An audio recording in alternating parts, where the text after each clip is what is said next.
people speak about being in search of a self, or they feel like they're not living authentic lives.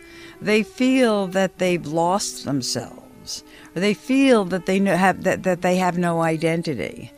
People, systematically lose a self most of the time in the growing up process. And the need for it back is really it's the first sign of the angel in the human being, the need for the desire for the self, the desire not to live a life that doesn't feel like it's yours.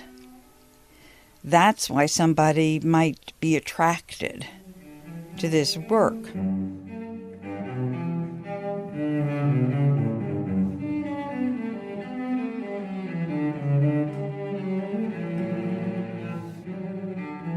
It's a perfect position for the initial zone of the creative process, which is receiving the information that you get from yourself.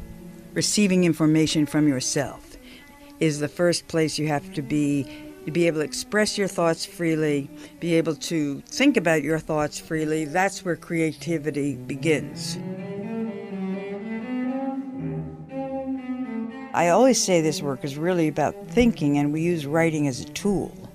It's not about writing, but if you are a writer, it does cover the first criterion that every writer needs to have, which is access to their thoughts. This is about thinking. This is using writing to alter your thinking, and first of all, to recognize your thinking, and then it will alter on its own.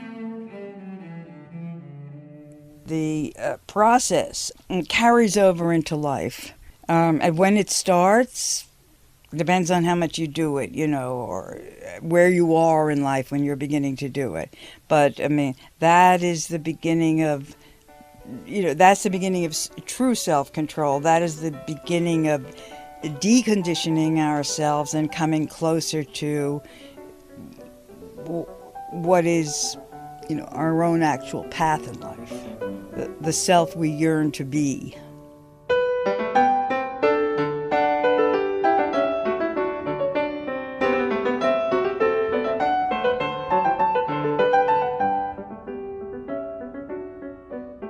Most of what you say is simply a doorway to what you're saying. It's not, give the example of saying, I love my mother, or I hate my mother. Let's say, I love my mother. Who loves your mother?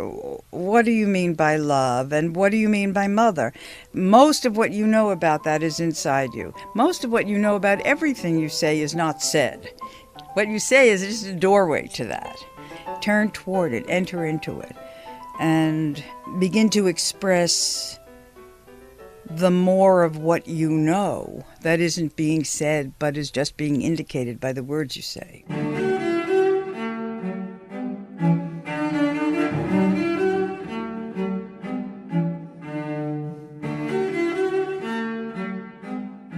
It gets you to an understanding of your thought. It frees you from your unconscious, unexamined ideas of yourself. It loosens the bonds between what you're conditioned to think, or what you have conditioned yourself to think, or what you made of things when you were 2 and 20 and 40. All through your life, you've been understanding yourself, and you've been in relation to yourself in some way, and understanding the world and in relation to the world in some way. And all of that is sort of ragged conglomeration of various stages of various capacities to understand that you've had. But so much of our thinking is habitual and not free. For you to have any freedom at all and creative